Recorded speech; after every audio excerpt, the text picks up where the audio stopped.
Good morning. So what is the first thing you do after you get up and finish getting ready for work or begin your day? I don't know about you, but I usually end up grabbing a nice hot cup of coffee, tea, or some kind of energy drink. Every day I come into my favorite coffee shop, I tend to see the same people, the same faces every morning. I begin to wonder, is caffeine really addictive? What are the effects to the human body? Today, I will discuss, first, what caffeine is and is it addictive? Next, I will show you the amount of caffeine drinkers in the US and all the different types of drinks that contain caffeine. Then, I will tell you the effects consuming caffeine has in the human body. So much of the information I'm going to share with you today came from an article in Healthline.com, ADF, Alcohol and Drug Administration Foundation, American Council on Science and Healthcare, Coffee Consumption US 2017 and 18 Statistics, and Medical News Today. So first, let me discuss what's caffeine and is it addictive. Caffeine is a natural stimulant, mostly common in tea, coffee, or cocoa plant. It works by stimulating the brain and central nervous system, helping you to stay alert and preventing the onset tiredness, right? Historians track the first brewed tea to as far as back as 2737 BC.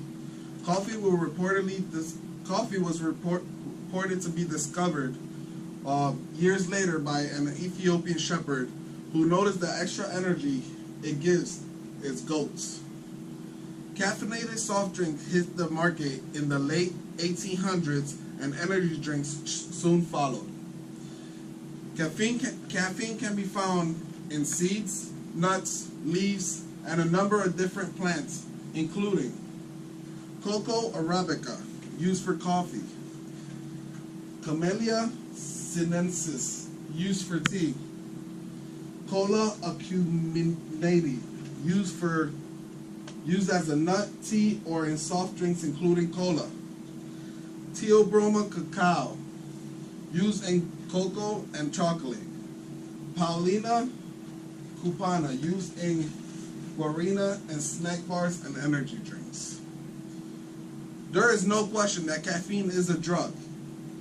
Even though many people don't really accept this, the definition from the FDA site makes it clear. It states, intended for use in the diagnosis, cure, mitigation, treatment, or prevention of disease, and articles intended to affect the structure or any function of the body or man or other animals.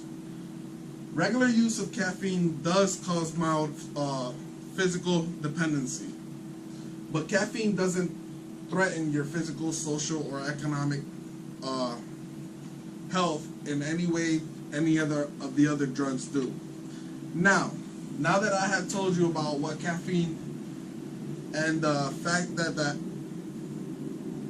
that it is an addictive drug, I will show you the amount of caffeine drinkers in the US and all the different types of drinks or products that contain caffeine.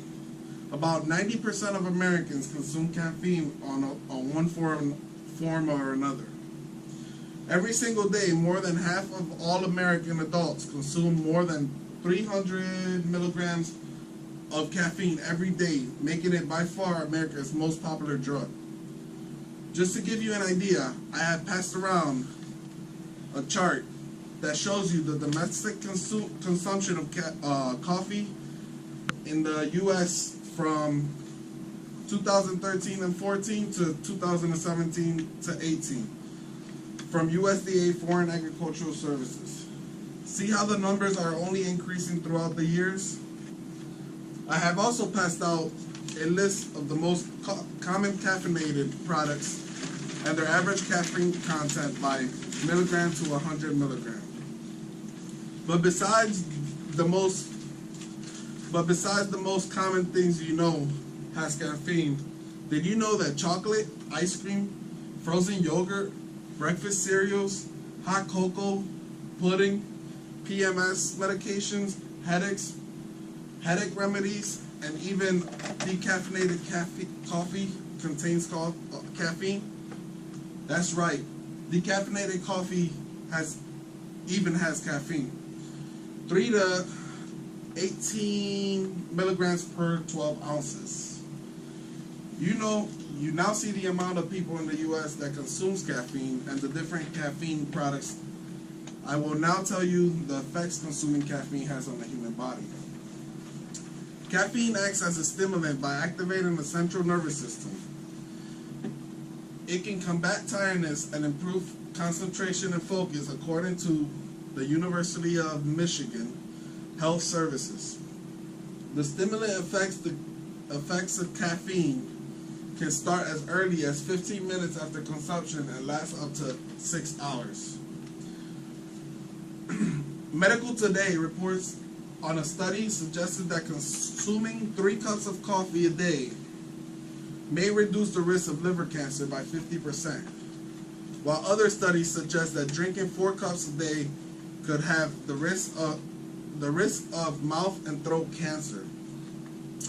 But of course, there can be negative consequences from caffeine consumption, particularly if ingested in high doses.